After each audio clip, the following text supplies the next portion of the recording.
pessoal, eu sou a professora Gabriela Moraes, sou mestre e doutora em Ciências Fisiológicas e hoje nós vamos ver um pouquinho sobre os princípios básicos da contração muscular. O tecido muscular faz parte de um sistema maior chamado sistema muscular, que junto com o sistema esquelético, também formado pelos nossos ossos, auxilia na produção de movimento pela formação de alavancas. Junto com esse movimento, nós conseguimos força para executar as tarefas do nosso dia a dia. Uma outra função do sistema muscular é a geração de calor. Através da contração dos músculos, nós conseguimos dissipar energia e, com isso, produzir calor para o nosso organismo. O tecido muscular, ele pode ser classificado de acordo com a presença ou não presença de estrias e também de acordo com o tipo de movimento executado. Quanto à presença de estrias, o músculo pode ser chamado de estriado ou liso. Os músculos estriados, como o próprio nome está dizendo, possuem estrias na sua organização.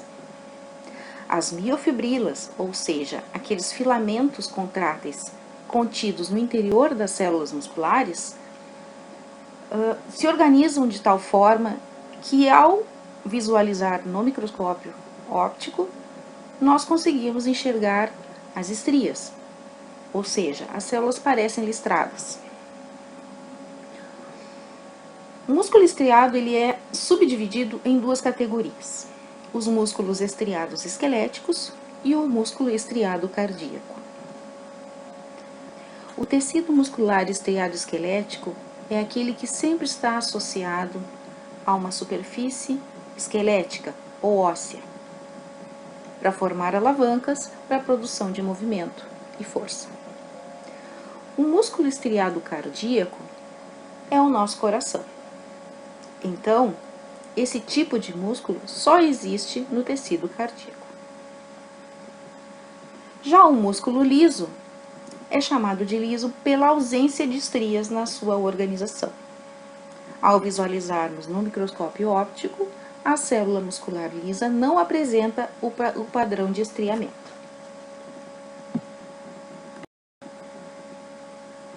Histologicamente falando, o músculo estriado esquelético apresenta células com características específicas.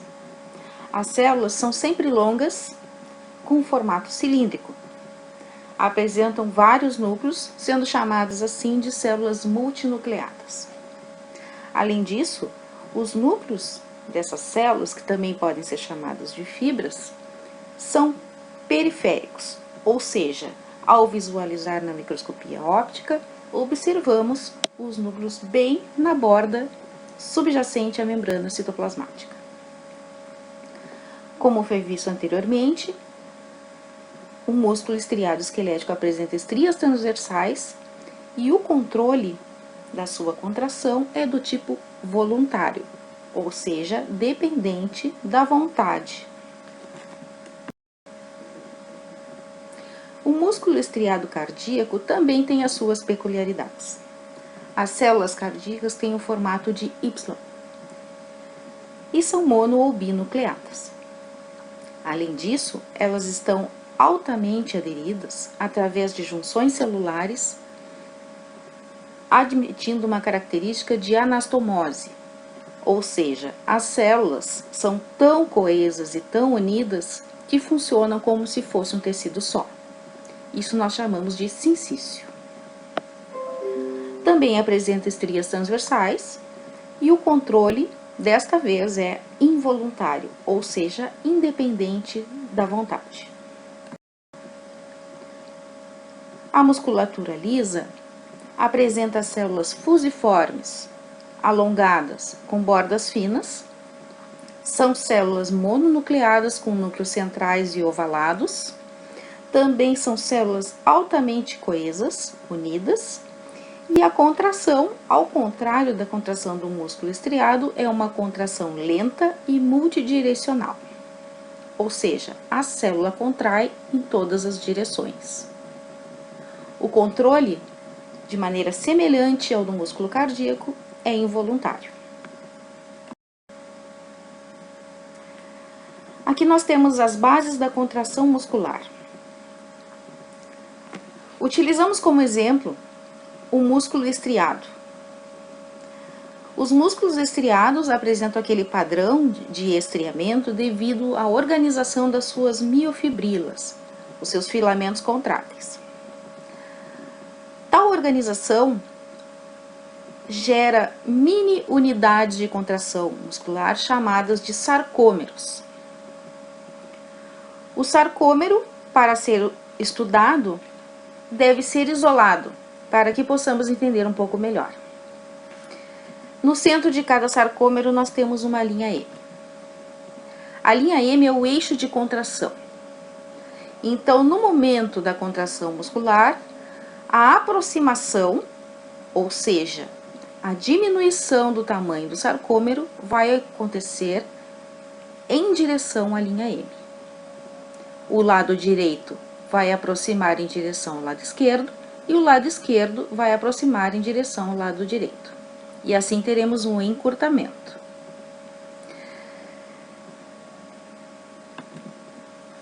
Aqui abaixo nós vemos os filamentos espessos com mais detalhe. A linha M, que é o eixo central, e as moléculas de miosina presas à sua molécula maior.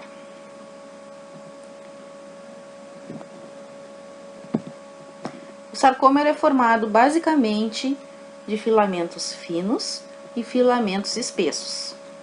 Os filamentos finos são compostos de 3 miofibrilas básicas: a actina, a tropomiosina e a troponina.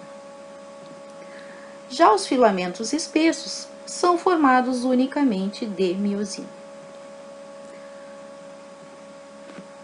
No momento da contração, nós teremos uma interação entre a miosina e os filamentos finos.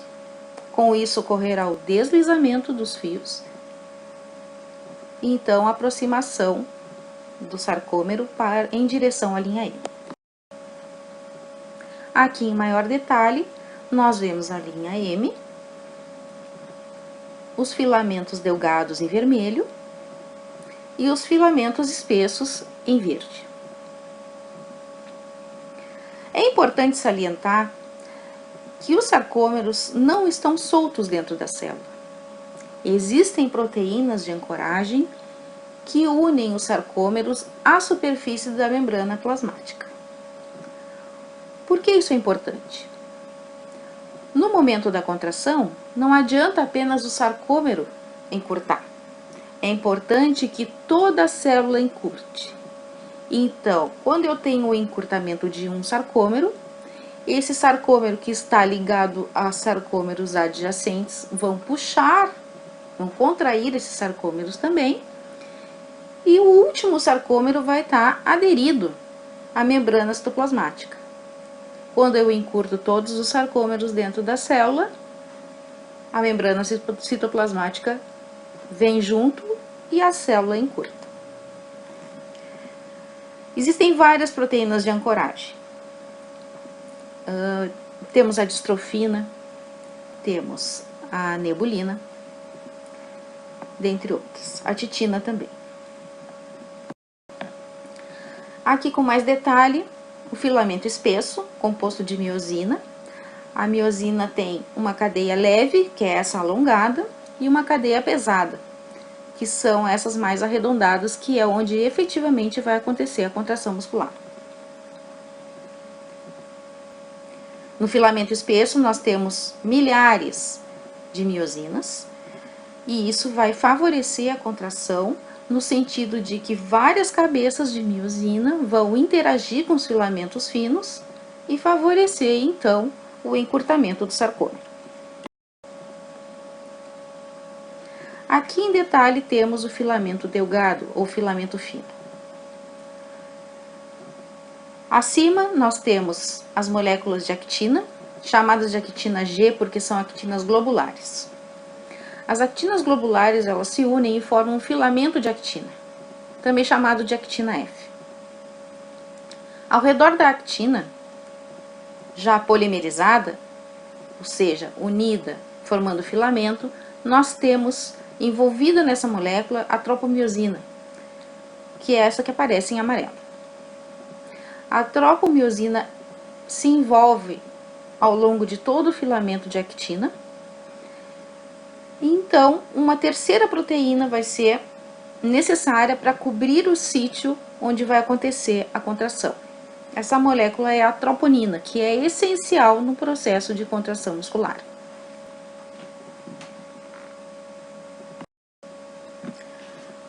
Aqui com mais detalhe temos o processo de contração, mostrado de uma maneira didática.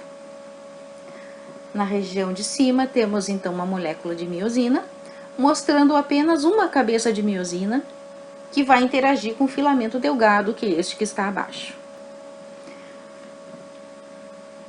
No momento do relaxamento, ou seja, quando a contração não está acontecendo, a troponina fica cobrindo um sítio da actina que é essencial para a contração.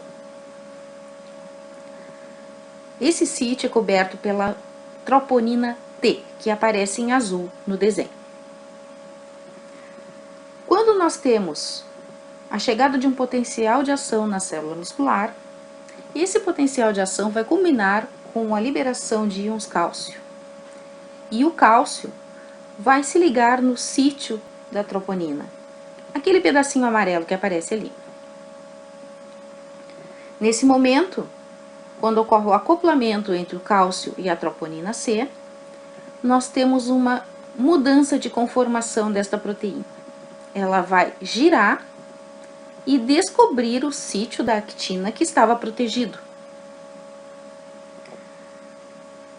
Com isso, a miosina, que está logo acima, consegue interagir com o sítio da actina exposto. Essa ligação é dependente de ATP e imediatamente então ocorre o deslizamento do fio.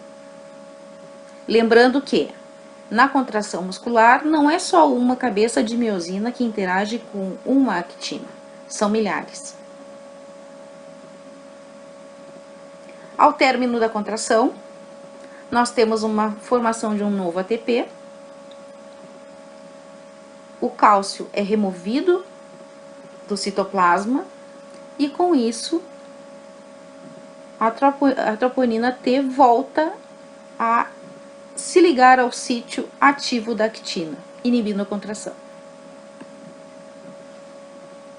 Aqui evidenciando então o sítio da actina responsável pela ligação com a miosina.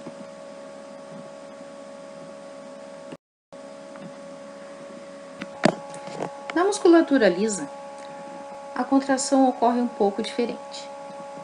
Existem estruturas chamadas de corpúsculos densos que servem para ancorar os filamentos de actina. Na parte interna da organização da actina, nós temos os filamentos de miosina. Durante a contração muscular, ocorre a aproximação dos corpúsculos densos e, com isso, a contração do músculo liso em todas as direções. Esse tipo de contração é mais lento, porém mais duradouro, e o gasto energético é menor. Então, pessoal, essa foi a nossa aula de hoje. Muito obrigada e até a próxima.